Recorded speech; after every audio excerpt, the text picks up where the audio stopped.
my dear viewers. I hope you all are good by the grace of God. So let us start with today's class. Coming back to reading skill. Those who have seen my previous video, where I took up 30 words of pronunciation and spelling. So today I am going to go further.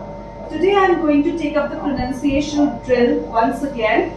Now, one thing important, those of you who are following my video and those who have gone through the video completely, if you want that I should take up a revision practice of the same class, please write in the comment box so that I also understand that you need to practice with me. So I will do that class once again.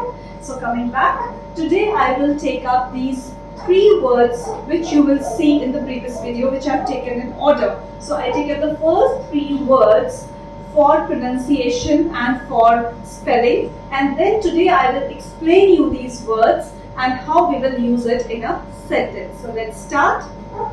The first word is grand. G-R-A-N-D. Grand.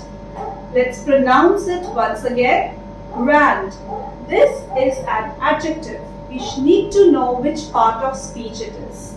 Okay? Now, let us understand what is the meaning of grand. So, the meaning which I have taken for you is magnificent. Let us pronounce this word once again. The meaning of grand is magnificent. Now, you can see that this word is bigger than this word. So, the meaning of grand is also important for pronunciation and for spelling. So we can focus on one more word, and this is the way we are going to improve on our reading and speaking skill. So I'm going to pronounce this word also to you, and you can pronounce with me side by side. Let's start. M-A-G-N-I-F-I-C-E-N-T. Magnificent. Let us see how we are pronouncing the word. Let us focus our attention on the sound also. Magnificent. Where are we putting the stress? Magnificent. For magnificent. So the meaning of grand is magnificent. M-A-G-N-I-F-I-C-E-N-T. Magnificent. Now, when we are focusing on the spelling, I am going to write it down also. So since I am not using this space for writing again, you can use your notebook for practicing this spelling. So I'll speak and you can write.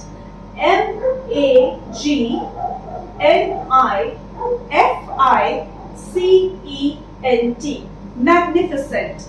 So I learned another word while I am learning the word grand. Okay.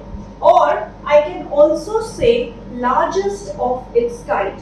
Grand, my dear students, also mean something when you want to denote something which you're talking about, some largest of its kind.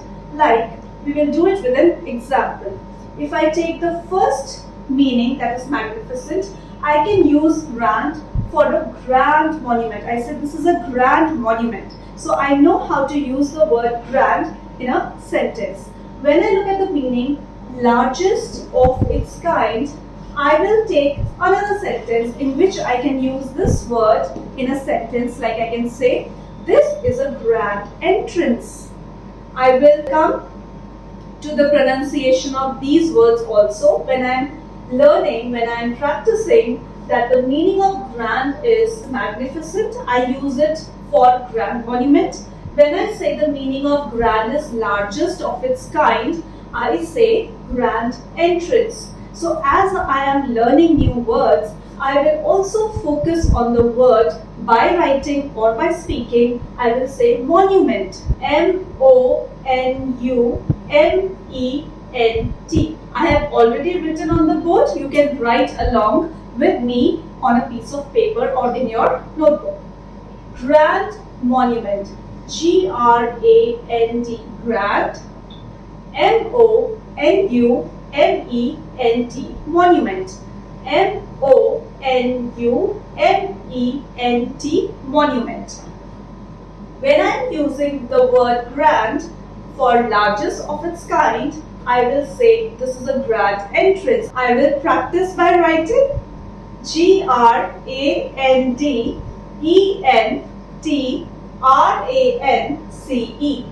Entrance. Now, suppose a student feels, oh, this word is first time I'm writing this word, or I don't know the spelling of this word. It's okay. How are we going to improve? By writing. This is the way I have learned. This is the way everybody learns. So there is nothing to feel shy about it. The only thing important is we must pick up the pen and the paper and start writing. So this is one way we can start practicing. ENTRANCE. So we get confused whether to write the E here or the A here. So we are going to focus that it is ANCE. So when we are aware that which letters we are using or which words we are using in a word, we are able to remember that word easily and we can recall the word also easily. Entrance. So I think these two words we are also going to practice by taking up the spelling and the pronunciation. Grand monument, grand entrance. ENTRANCE. Now you must have noticed if you are watching my videos carefully that I have done a lot of repetition in the word. Now why the importance of repetition? Because when we repeat again and again, it might seem that, oh, I know the word, why I need to repeat? Repetition is very, very important exercise for the memory, because the word which goes in the memory has to come out someday. So when you repeat, it gets registered in your memory. And when the situation or the circumstance, when you are doing a paper or you are doing your test, these words which have been repeated again and again and which are there in your memory will reflect back in your speaking and your writing. You try it and you tell me it works. Okay, so now I go to the second word. If you remember, the second word in the last video was furlough. FURLOUGH. Furlough.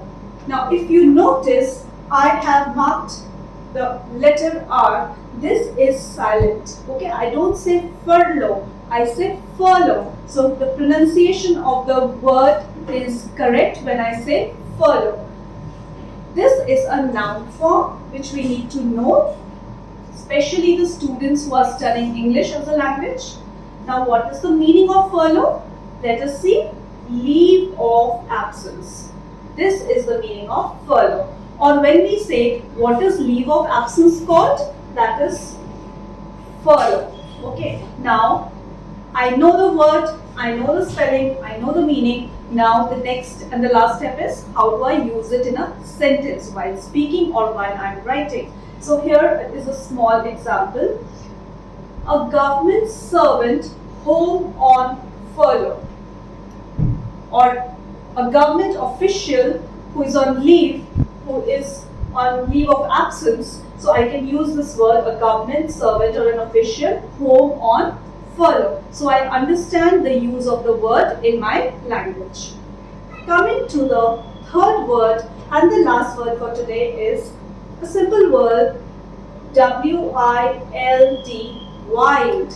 Now why I'm focusing on the pronunciation of this word, the word is very simple. We have all heard this word. Those who have not, we can do it right now. While those who are learning English, this word is also very important. Now if you see WI, how do we pronounce the I? I say RE. So it goes like, the sound goes like wild, RE, wild. So then the word which you pronounce comes out very clearly. Wild is an adjective, a part of speech. Okay, so when I know that this is an adjective, I know that the adjective is used with a noun. So I can use it for an animal, I can use it for a plant. So wild means animal or a plant living or growing in a natural environment. So when I am able to explain a simple word as wild in my own language, that this is an animal or a plant living or growing in a natural environment. So you become more confident that I can also tell the meaning of the wild in simple language to my friends across, to my class across. So your confidence level grows up, and you know that if I have to stand up in the class and answer the meaning of wild, you know you can do it. So that is the importance of doing word meanings, understanding the word. If somebody tells me, my daughter comes and tells me, Mama, what is the meaning of wild? I am able to tell her it is used for an animal or a plant, living or growing in a natural environment. Now when I am writing this meaning, I come across a word, natural. I am not very clear about the spelling, so I also focus on this spelling by spelling the word N-A-T-U-R-A-L, natural.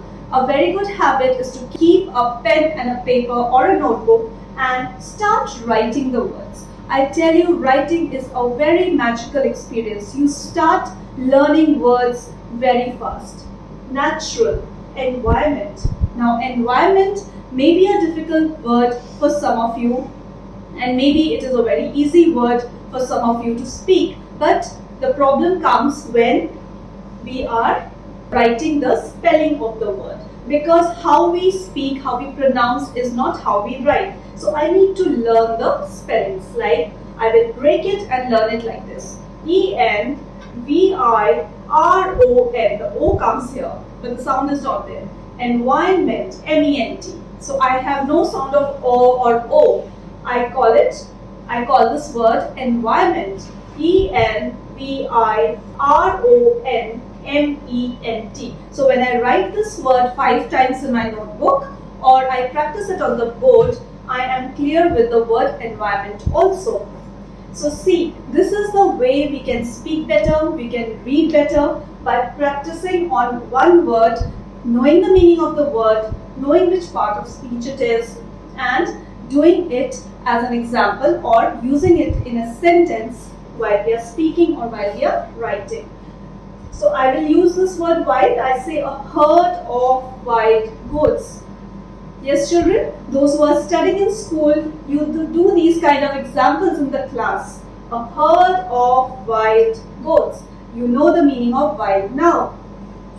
So one more interesting thing I want to tell you, we also use wild for a person. How? We use it for a crazy or even enthusiastic person.